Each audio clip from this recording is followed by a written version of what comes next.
Salam wa marhaba. Welcome to the Habibis podcast. Three game developers drinking good Arab tea and talking a whole bunch of stuff. I'm your host, Fauzi Mesmar. And I'm Osama Dorias. And I'm Rami Ismail. So, what has been going on this week? So I haven't had too much time to play a lot of games, but I did finish. I think last week I talked a bit about how I started on Super Mario 3D World, Yep.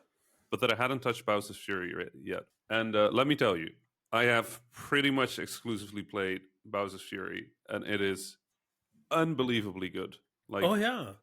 unimaginably good.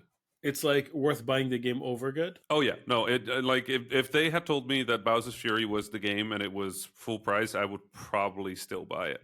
Wow. Okay. So, Rami, tell me, how do I get to it? Yeah, it's sort of like a standalone. The game launches as a launcher, and then if you pick Super Mario 3D World, it loads instantly because I'm guessing the engine is optimized for it. If you pick Bowser's Fury, there's like a 35-second load time, and then the game starts. But the structure is the thing that's interesting to me, right? It is an open world Mario game. So you start with little story beat. Mario gets dragged into some sort of oil thing, and then appears in a world where he lands in a giant Bowser footstep, right? Okay. Footstep. And from that point on, he runs around and he's collecting these little cat shiny things that light up lighthouses. You kind of go around and you collect a few, and each of these is connected to an area. Every area has 5 challenges or a bunch of additional challenges. Some of them repeat between the areas. Some of them are unique to an area. So some of them might be a little puzzle. Some of them might be collecting 5 shiny things. Some of them might be returning an object to another object. Some are jumping puzzles. Some are like agility puzzles. Is it single player only? This one compared to the other one? It's this sort of single player that you also saw in Odyssey, where one player controls Mario and the other player controls another character that can help. And it's only 2 players then. 2 players, yeah. Oh, okay. Now the thing is, all of that sounds pretty normal, right? It's a Mario game. It's sort of like an open world take on Mario. But every now and then it'll start to rain. When it starts to rain, within a few seconds, the sky will turn entirely dark, and just Mega Bowser appears. Whoa. Like, this is like kaiju-sized Bowser. And the game just continues. Okay. Interesting. You just continue, only now you have to take cover from these giant beams of fire and these stones coming from everywhere, and Bowser jumping over the entire area that you're at to get a better shot at you. And the only way to make Bowser go away is to survive long enough, and you can continue doing what you were doing. You just now also have to deal with Bowser, or to collect a cat shine, which will light the lighthouse that you're near, and the light will scare away Bowser and do a tiny bit of damage to his health bar. Which means that the entire game is effectively one big boss fight. Oh. Because if you collect enough cat shines, you switch to a mode in which a giant power-up becomes available, and the giant power-up turns Mario into Mario Cat Megazord, I guess. Where Mario is now also just huge, and now you're like fighting Bowser as giants running around the level that you were just like trying to climb a little tree in or Wait, something. and this can You happen just in sold me like on the any game. level? It can happen at any point, wherever you are, whatever you are Holy doing. crap. You can be at the end of like the most complicated jumping puzzle, and it starts raining, and you're just like, "Oh no, Oh no. oh no! I better make these final 2 jumps and get that shine, or I'm gonna start climbing this tower all the way again." What is it with Nintendo and rain? It's like when I'm playing Breath of the Wild and it starts raining and I go like, oh no, Right. oh no, please no. They really don't like rain, but the balance they have and the way Bowser sort of escalates through the game is really interesting. Like, it really feels like the entire game is one big boss fight. As a 3D platformer, like you're attacking, you're collecting research. I've had times where I thought like, oh, Bowser's going to appear soon. I don't know if this is true or if this was one of those things where, like in Pokemon, where you press the button exactly as the Pokeball wiggles. Hmm. I don't know if this is actually how it works or it just feels how it works, but I feel like if you look at sleeping Bowser when he's not attacking you, he wakes up faster. So I'll just stand near one of those cat shines waiting for him to wake up and then grab it so he goes away again and I have some more time to do the next puzzle. So you're definitely switching between, okay, let's aggressively get these things so I can go Megazord Mario, or I will play a little more defensively because this area is hard for me. You're mentioning areas. I mean, yes, it's an open world Mario game, and there are different ways that this has been handled in the past. I'm curious, is it kind of like Mega Man-ish, where you could go in any direction and complete any of the things, or does it like guide you through a path that you could kind of break? There's a path, but you can skip most things. The only thing is, I think there's two progress gates. So there's Okay. one thing where you can't progress beyond or to a certain part of the map until you defeat the boss the first time, Mm. and then he just gets up again, and now he's stronger and more angry and has more attacks.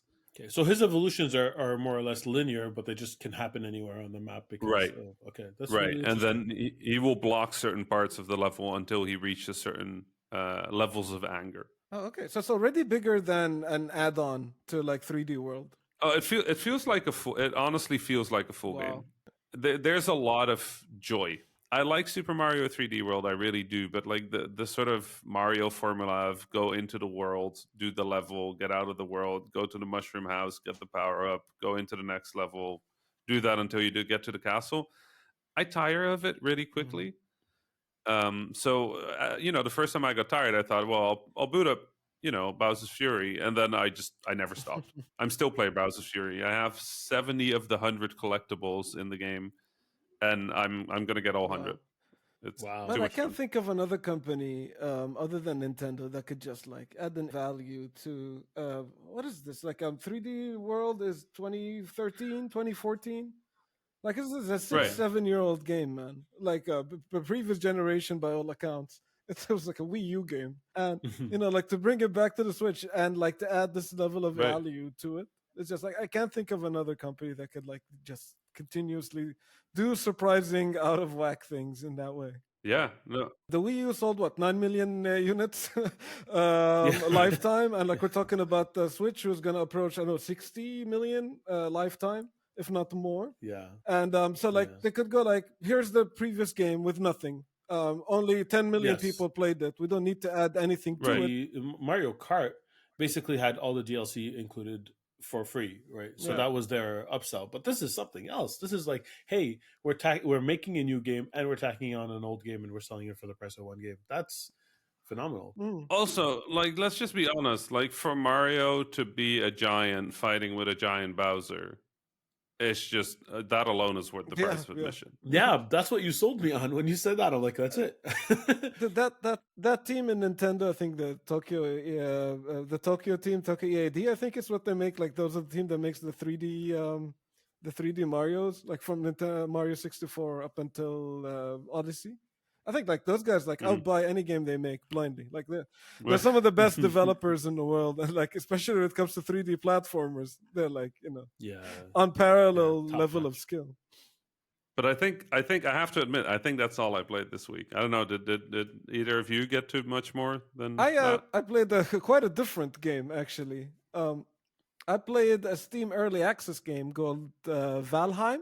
Oh, Oh, This game has like been making the rounds quite a bit. Like I usually don't play early access games, not that much, but like there was so much hype around this game. It was almost impossible for me to ignore. Like all of a sudden, like everyone I know is either playing it or talking about it or saying like how they want to play it or like how they're dreaming about building a Viking inspired stronghold in the woods or people are talking about like stones and flints out of the blue and like like normal conversations.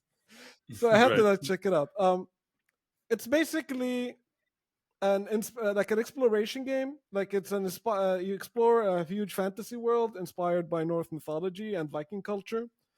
You start in like in an area called Valheim, and then you can travel in any direction. It's like completely open to you. You can go and do stuff. You collect items, you fight monsters, and you craft and you build things.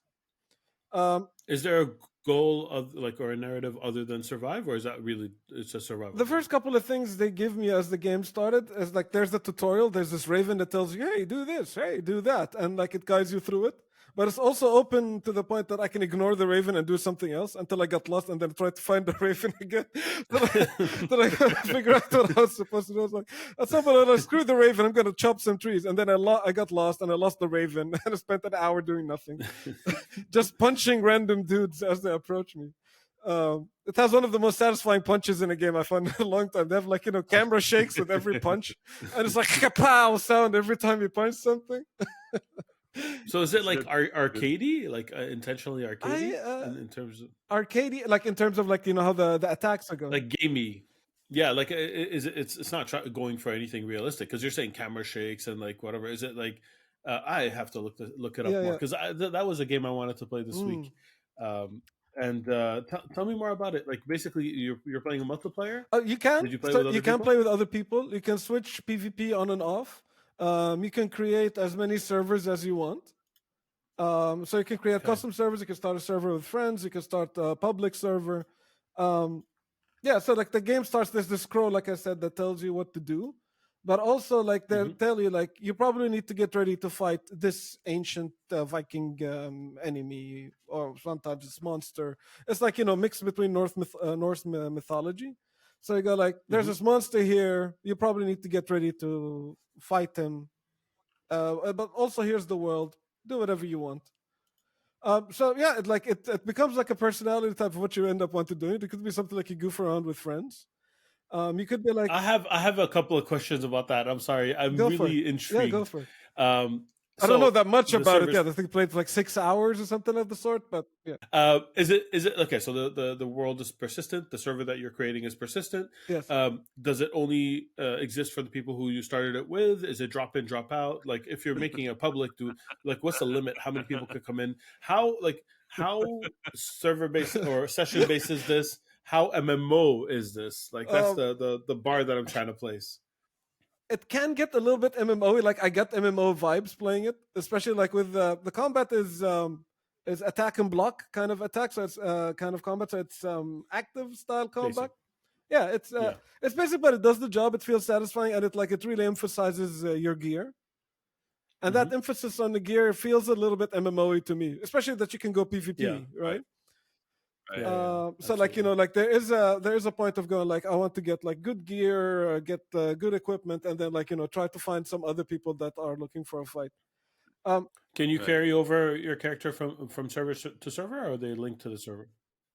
Because from what I understand, it's a combination between that, right? Like you build your gear, you craft mhm. stuff, and you build a base or a Yeah, a fortress or a stronghold. place, You can build a many stronghold. if you want, as many as you want. And from what I understood from the conversation, I seem to understand that you can bring those to other places, to other Yeah. servers as well. Which Hmm.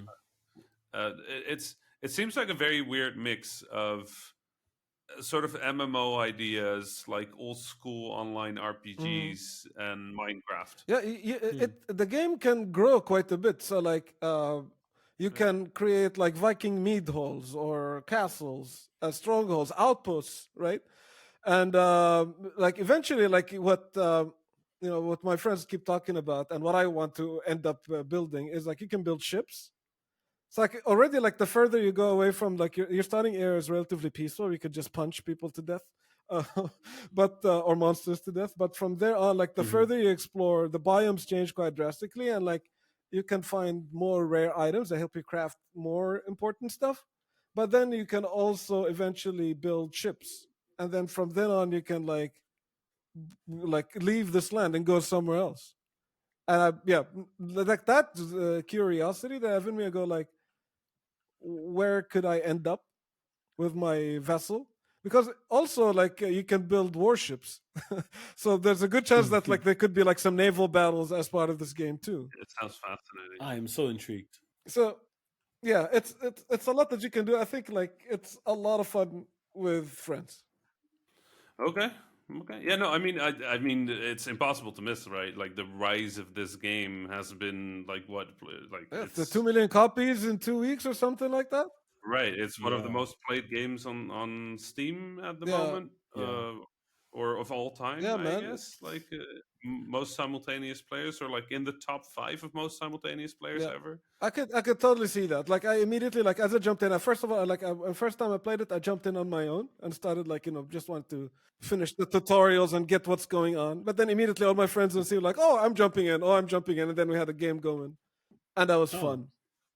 Right. And there's at some point, like, from the people that have been playing it for longer, it feels like a job in which, like, oh, I need to jump in and like collect some of these items so I can get eventually to build this thing. So there's an element of grind to it. yeah. But it seems like the grind is fun. Like, I've collected hundreds of Flintstones or stuff like that already. So I wasn't complaining. And like, when you're doing it with friends, it's also like, you're goofing around and like you're having your social moment as you're doing this. That's incredible. Hundreds of Flintstones and 0 Ravens. Yeah, so like if there's an advice I would give anybody, listen to the Raven, listen to it all the way through, then go out and do your adventures. Then, like, know your footing before you just go nuts. It- it's good advice because I will be playing the game this week. Actually, this was the game I wanted to play last week, and I actually had my sights set up on it. But this week was a little bit, or last week was a little bit challenging work wise Mm. because for people who are in game development, you know that these things happen cyclically. You get milestones, you get deliverables, and they happen for different teams at different times because there's kind of a handoff that happens. So for design, it Right. usually happens first, and then because you have to get all the designs ready for the next teams to pick it up, and usually then there's an end of a chain team like the audio team or the VFX team that picks it up near the end, and it comes back to design to validate that all these changes still work. So for us, for my team, we had a deliverable at the end of Friday this week. So a lot of the work is really cerebral. You have to think a lot, and Hmm. that's a different kind of tired than I clocked in for a few hours. My mind has been active and running, full speed for a few hours. And I don't know about Right. you two, but for me, my gaming habits are adjusted whenever that happens. I still play games because it's a way I unwind, but which games I play are very different on weeks that I'm either overwhelmed or tired. Mm. Um, Right. I generally play I've heard people refer to as comfort food games, Yeah. uh, the games that I could just like put in my hand and just like zone out. And Yeah. for me, Right. this week was that. I didn't play anything new. Valheim was on my list. I was waiting for a moment where I felt like alert enough to be able to take in something new, but instead, I played like some Call of Duty and I played Overwatch and I played a lot of King of Fighters. Just jumping from those games that are automatic. I could just rest my mind, my hands, my muscle memory Right. goes through the motions, and it really does help me unwind. I don't know. Do you have comfort food games that you guys play? Before I jump, I have a bunch that I want to talk about. But before I jump into that, I'm now very curious, Osama. What is the King of Fighters of choice? Oh, my favorite is 13 by far. 13. Yes. So This is like Arabs talking yeah. about food. This is gonna be a thing. So my three favorites are Uh huh. 98 Ultimate Match, 98. There we go. Yes. 2002, Uh huh. and 13. Um, Okay. so 13 is just like my favorite character. The reason it's my favorite is because my favorite character from all the King of Fighters in play style and in everything is a character in 13. It's mature. I love the changes that they made to her. And Uh huh. I in Street Fighter 4 I main Vega, so I'm always like in the air jumping and doing like grabs and things like that. With her, I can have that mobility. So that's my favorite playstyle. Like, and she's there. And the graphics are gorgeous. Like, I know King of Fighters 14 came out afterwards. It plays well, but visually it's such a disappointment that I couldn't really get into it. Hmm. 13 is that sweet spot between old school graphics and really beautiful visual style. Has a big enough roster, not as big as the other two for sure, but big enough Hmm. roster. What's your favorite King of Fighters? At that 98 and 2002. I never played 13. So like to hear that it's amongst those it's the top 3 with those two. Now Yes. I want to check it out. Because Oh, you're gonna Mature is love it. also in 98 too, right? Yeah, and I love her in Yeah. 98. I Yeah. think she feels better in 13. Oh man. I'm a So sh- King main. Yeah, I love King Yeah. too. King is awesome. And you're gonna Yeah. love King in 13. Try it. Okay. Okay. Seriously. And if I'm not mistaken, 13 was part of Game Pass at one point. I could be wrong. I don't remember. You Uh, could give it a try. Somehow we gotta play some fighting games So- at some point. I It's am very so rare down. to find people who are into fighting games, and I'm like really into fighting games. So Oh, I am so that. Rami, do you play fighting games? Very rarely. I mean, I grew up. I grew up obviously in the arcades in Egypt playing Tekken because there was always a Tekken arcade. Mhm. I was actually a fan of Dead or Alive for a long time because I like the counter Yeah. system, but I know that's very controversial. Whether people like it or not is I think it's good. Mechanically, like Dead or Alive, I think is actually a solid game. Solid But game. I yeah, love them. Yeah, absolutely. but Mm. and Dragon Ball Fighters I've been Oh, it's playing. gorgeous. I'm terrible because- at that game. yeah. I'll Yeah, teach you same. King of Fighters. You I- teach me Dragon Ball Fighters. Right, it's very different, which is I think why I like it. Like I like fighting games, but for some reason my favorite fighting games are like Mario Tennis 8. That's a good fighting That's a game. great game. Which is- A surprising amount It's a of great depth fighting in game. that game. Right? Yeah, it was very good. So shall we continue to favorite Final Fantasies or other like controversial like just like things we can argue about? Go back to comfort food games. I want to hear about yours. Yeah, I mean, yeah. for me, obviously, Destiny is a huge one. I recently had to do an interview where I had to pretend to be playing a video game on a dead controller for a shot. And it's remarkable how well the movements of playing Destiny are in my fingers. Because try it. Like, it's one of those things people always laugh about, you know, when people fake gameplay that it looks weird on a controller. It's actually really hard to look like you're playing a video game because so much of how you move your hands on a controller is subconscious, Mhm. right? Like moving the left stick a little, but counteracting your left movement with the right stick a little. How you aim, how you shoot, like there's a certain cadence to it. With Destiny, it's almost automatic to me to the point where they recently reintroduced the very first strike mission from Destiny 1 into Destiny 2, pretty much carbon copy. And I ran it. I at some point you can grab this vehicle, the Sparrow, which is this really fast scooter bike thing, Mhm. and I went through the hallways without looking. The last time I played the strike was 7 years ago, so that is still in muscle memory. Just tells you how much I've played Destiny and how much of a comfort that game is to That's me. awesome. So I usually revert back to Destiny. My comfort game would be Tetris, like Yeah. hands down. Man, like I Oh. put Tetris on, and I think it's the closest I can get to meditation. Like I try Right. meditation on my own, I was like it's not working, but like do Tetris, it's like I am like the entire world around me is completely disappears, and I'm just like I in the game.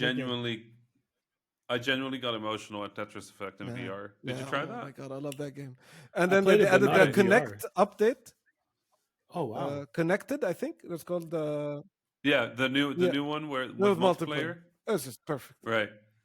I Yep. love that game. Yeah, it's The very thing good. is, like, I Oh. discovered that I was like, I think 4 years ago, I discovered I was playing Tetris wrong my entire life. And by saying I'm playing Tetris wrong is that I was always stacking up the tetraminos and saving Right. up the sticks, and then I Right. tried to delete 4 lines at once. Right. And then when I started watching competitive Tetris, I discovered that you very rarely do that. What you do is that you either build combos, you build combo setups to the point that with Right. every piece that drops, you remove a line, and you try to remove 1 line per piece for as long as possible. So like you remove 20 lines in 20 turns, you will throw a lot more Right. trash at your opponent than with a Tetris. Wow, Or- that's like not the way you usually play Tetris. That's It's interesting. exactly as I'm telling you. Or like, or you create what is called the T-spin setup, which is basically you create a setup in which you can remove 2 or 3 lines by rotating the T tetramino Mhm. at the very last second. So like it appears to be impossible to fit there, but when you rotate it, it fits. It sneaks in and fits. Removes 3 lines, and those 3 lines are way more effective than a Tetris, and it gives you So- more points. So why do you need to do it? I mean, can you set it up differently where you could like take out 3 lines with just one of the long pieces, or is it specifically that piece that adds a multiplier? The Specifically T-spin that is a the specific game one. will pick it Right. up, and like in some of the more modern game, it will say T-spin 200 points or Oh, something. Right. Right. that's It's so not interesting. a Yeah. bug. It's I think it's probably started off as a bug, but then became Yeah. a design. But like the way I play the Right. game now is that I'm not like at first it was I'll just put the 4 lines in and wait for the stick, or maybe Yeah. like 8 lines and then drop the 2 sticks and do a double Tetris. But actually, 2 T-spins are way more effective than a double Tetris. So 6 lines are better than 8, Wow. and a combo is better than both. And if you It actually combo makes into sense. and if you combo into a T-spin, it's even way more effective. So like combo, T-spin, combo, you're destroying your opponent at that point.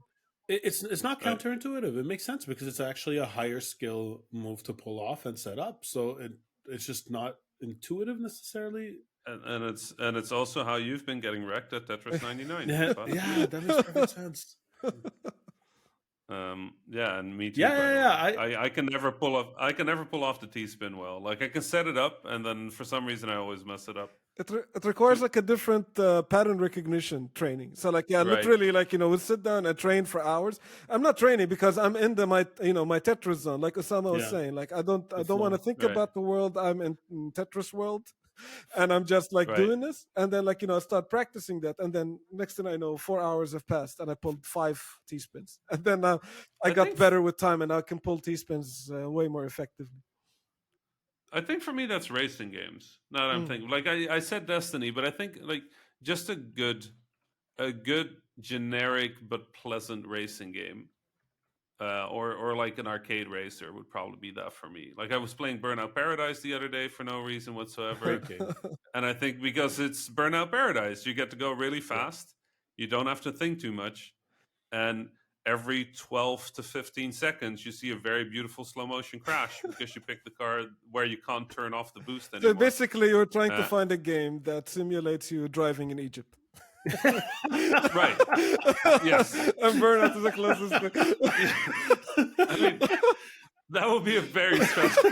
That would be very stressful. Like that would either be the most stressful or the least stressful game I've ever played because it would either be more like Destruction Derby, right, where it's just chaos and like disaster everywhere, or it would be Traffic Jam Simulator, where you get to move like 2 feet every 25 minutes. Wow. It's one or the other, really. Maybe a bit of Crazy Taxi. You can add that to the A little bit. I mean, the cab drivers in Egypt are phenomenal. Yeah. Like, let me tell you, like there's a skill to. Let's put it this way. I learned my first driving lessons I had in Egypt. Wow.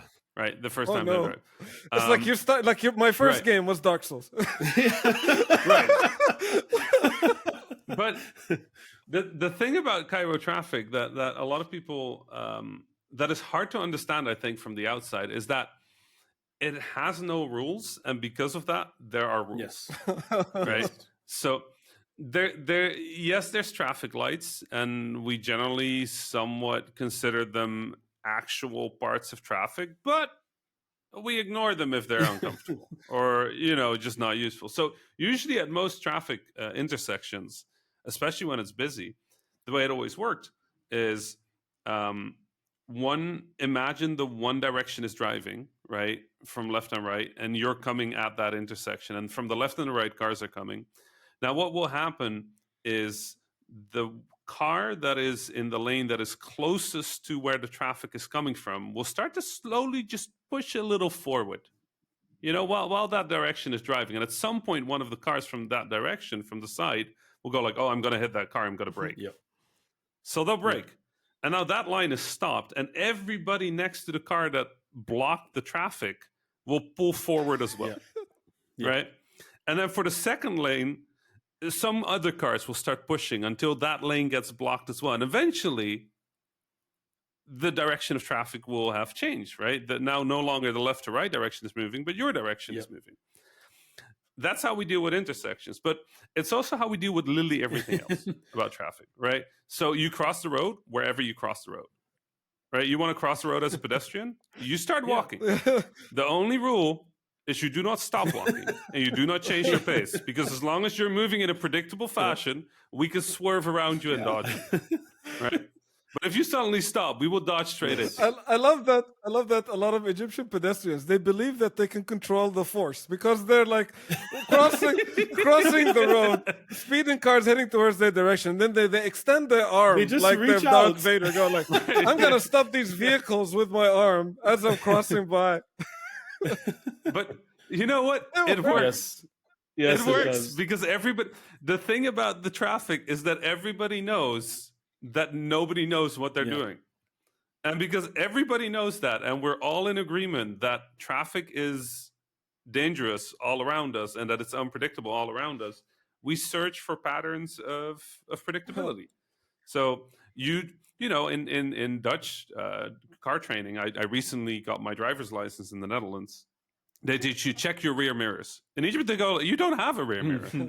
Rear mirror probably got hit like 6 years ago and fell off your car. And malish, but we're gonna drive. Like, come on.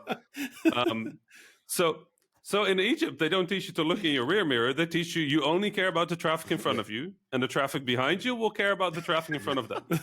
Just stay alive. That's all that Yes. you need to do. Right. Right. Because if everyone did that, everyone's alive. No problems, right? But that's the thing. It ends up working again in some weird, absurd way.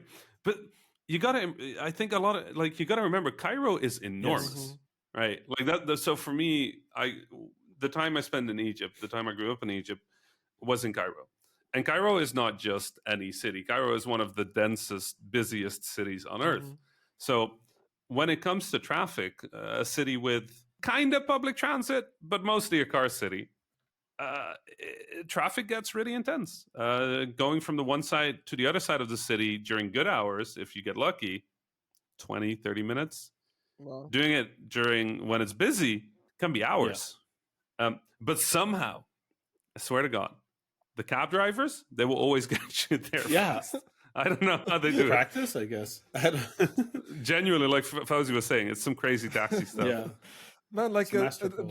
driving in Jordan is like very stressful. It's kind of like, you know, like when I used to drive to go to work when I was living there. Like before I go, I like, you know, call all my family and loved ones and wish them well. In case like I never made it to work, I would like remember me, water my plants, all of this stuff. Like, you know, every morning before I go like, oh, here we go. And like I might make it, I might not. And like, you know, a lot of Jordanians even say that you know, traffic lights and you know, the lines on the street and all of this stuff, those are decorations. They are suggestions. They're suggestions, exactly. They're suggestions. You can like follow them or not. The only thing is like, you know, stay alive out there and do your best. And it is so stressful. And like, you know, driving there, I thought, oh my God, like how am I gonna ever do that? I think like it affected my driving style forever. Like when I moved to Germany and I did an equivalent driver's license. My driving instructor was so like you had to do a test to get the German driving license. So I did the test, Right. and like the driver, the dude that was like testing me, he was like, "You have trust issues. You should trust in the other drivers." I'm like, "Nope, that's not how I was raised. No, I don't trust nobody on the street." My dad told me, as well as my driving instructor in Jordan, he's like, "Assume that everybody is an idiot. It's the only way. Right. It's the only way you can survive. You just assume Wait, you everybody's gonna come out there and kill you, and you're basically dodging Okay. them the entire time." Answer me this, Fauzi. A driving instructor in Jordan, is that somebody who teaches you how to drive, or is that somebody you pay to fill out the form that says that they taught you how to drive? I mean, like I'm like being very scared as I'm driving this vehicle as he finishes half a pack of cigarettes and tells me his opinion about whatever is playing on the radio. And then every now and then he pushes the brake, and then in the most nonchalant voice, he looks at me and go like, "You know, you almost killed us back there.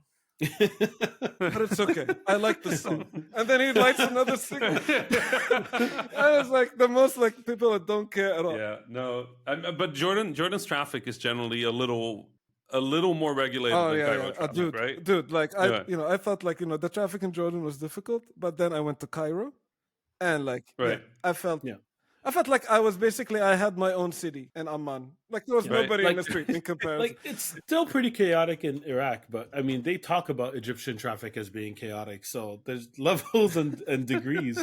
I have never seen anything like it. Yeah. But I mean, it's a product of just having too many people. It Oh just yeah, doesn't work. There's just the volume of people is just way too big. And Yeah. other countries solve this with mass public transit or things like that. But here in Egypt, it's like unfixable. The amount of people right. in Cairo specifically, the amount of people that exist in Cairo. How are you going to make that fit? So people find their own way, right? What is And it, like Right. 20 I mean, million they do. people in Cairo right now?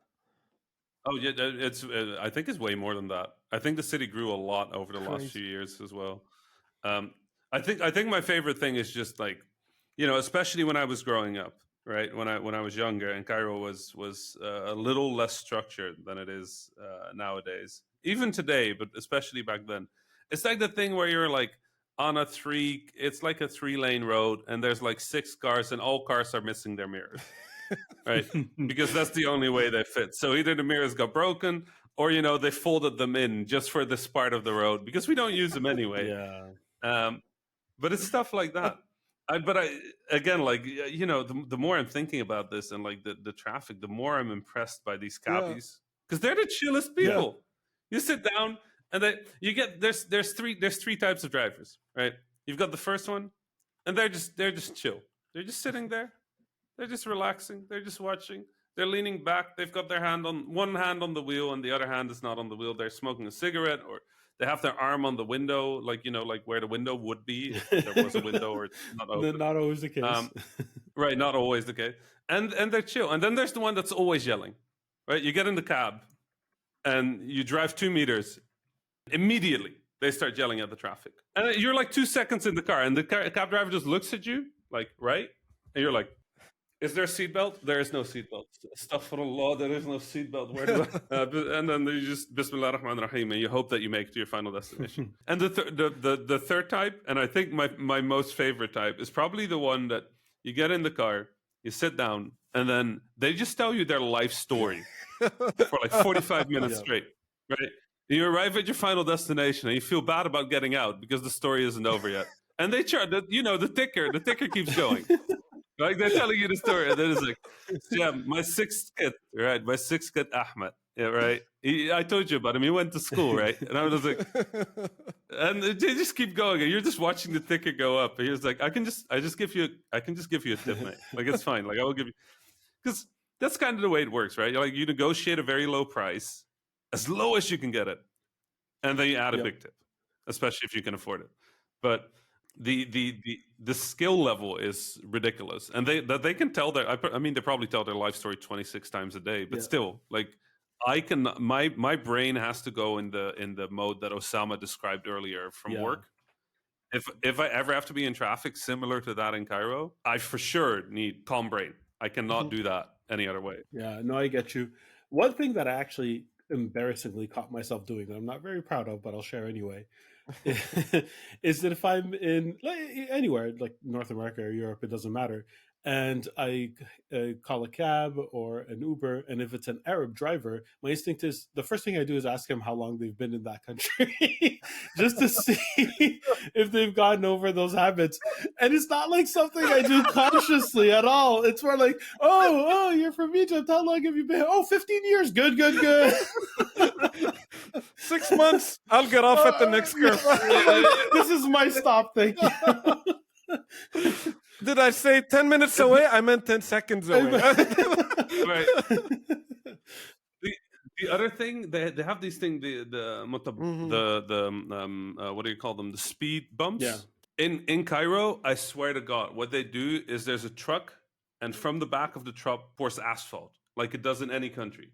And then normally in most countries, when you build a road, you put the asphalt on the road and you make it nice and flat, and then afterwards you put the road bump on top. I think in Egypt, it is my belief, and this is speculation, that they just pause the truck for a minute and just let extra asphalt get on the road until it's a bump, and then they continue. Because I swear to God, they are the most uneven, unfair, unpredictable things. I have seen an uncle of mine hit one of those at a speed that looked agreeable for how the bump looked. And his car, I swear to God, flew no. Oh, for a second before it came back down on the ground wow. again. And I'm just like, that speed bump really doesn't look like it's that high. And it's like, well, I think They're not like everything else. They're just not regulated. So whoever had to put them there, they're like, I guess this is the right size. We had the Let's move on same to the in next Jordan. one. None of them are regulated, and Yeah. like people would have like street smarts and to go like, I don't want to take that road instead of that one because that road had the big matab. Yeah. And like it like broke the axle on my car once, so I'm not gonna go there once. So I'm gonna go in that direction instead. or, or your cab driver will have like they'll swerve across 4 lanes of the road because the next matub is like easier on the left. So they'll just go all the way on the left, and then they're swerving between like 4 cars, and it's like, oh no, I just got to go here so I can go faster over the speed bump. It's like, isn't the point of the speed bump to go slower? It's like, yeah.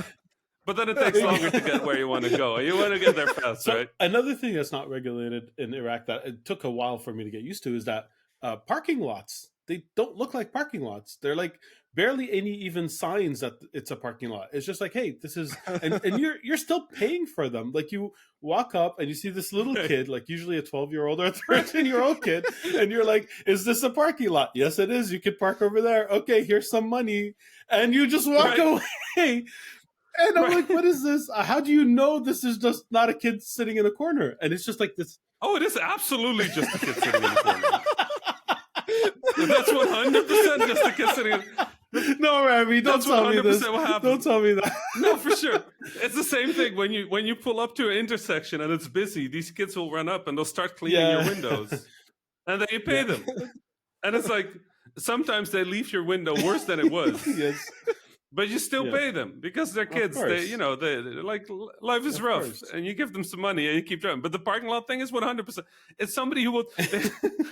Do they also help you get out of the parking spot, or do they help you park? Where they do the hand gestures?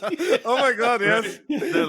They're like, yeah, okay, come back up, and it's like you have like 27 meters of parking. There's no car in the entire street. And they're like, yeah, rotate, and they're not even looking at your car anymore. They're just like, It's very helpful. Thank you. We kid. have the same in Jordan. Like there'll be like empty plots of land places, and like you're trying to find parking, and there's cars on top of each other everywhere. Then you see that empty plot of land. There's nothing there, and you go like, that's very odd. Could it be? Could it not be? You park the car, and like I'm looking around, I'm seeing nobody. I go like, there's nobody here, and surely enough, there's always either the kid or the dude who goes like, oh, hello, thank you for parking here. Yes. And the hand gesture, let me help you park in this empty plot of land. And then take the money and run. Like, it's like, this guy's not wearing an outfit. He's not wearing a uniform. How would I know if this person works at this empty plot of land? There's like no signs, there are no lines, there's nothing. It's just... After you turn off the car, they come running up. They're like, oh yeah, let me help. Yeah, no, this is you parked well. This is good. But that's it. Like in Egypt, it doesn't matter. Yeah. Like you run up to the parking lot and you help somebody park, you give them some money. Like it doesn't matter who it is. Like they do that thing probably because it helps in their life and it's a way to get money, and it's life's rough. You're giving me flashbacks of the time I walked into a Best Buy with a blue polo shirt and everybody was asking me questions. I did not think that through.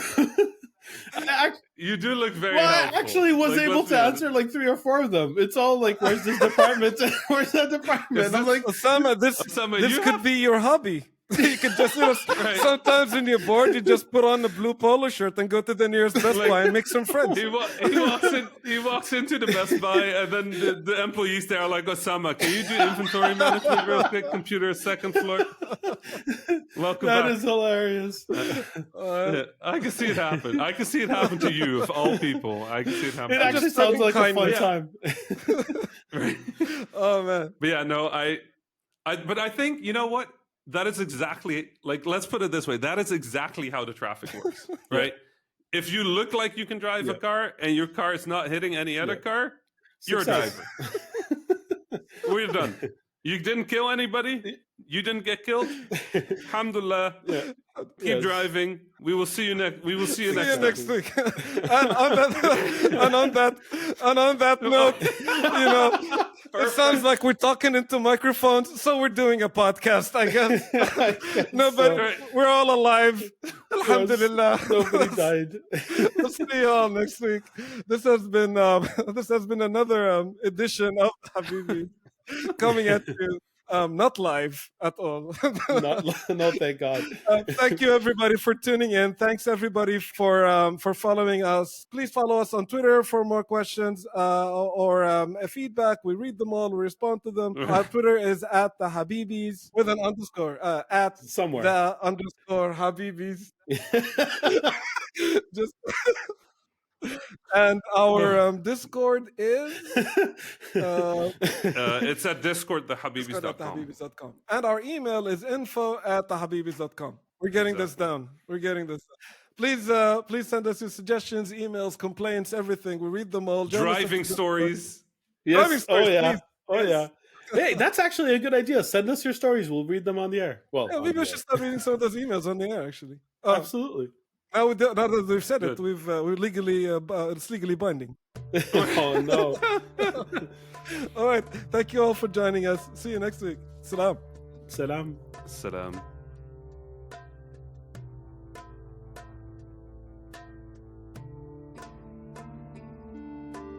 That was the Habibis podcast for this week. I am Fawzi Masmar, your host for this episode. You can find me on Twitter at Fawzi Masmar. My fellow Habibis were Osama Dorias, who you can find on Twitter at Osama Dorias, and Rami Ismail, who you can find on Twitter at THA_Rami. Send us your questions, stories, and suggestions via info@thehabibis.com. Intro and outro music was provided by Malik Zubayla, and the logo was provided by Ibrahim Hamdi. The Habibis is a weekly podcast about 3 game developers drinking good Arab tea, with new episodes launching every Friday, inshallah. If you enjoyed the show, don't forget to subscribe to your favorite podcasting service, or check out thehabibis.com for more information. Thank you for listening. Salam.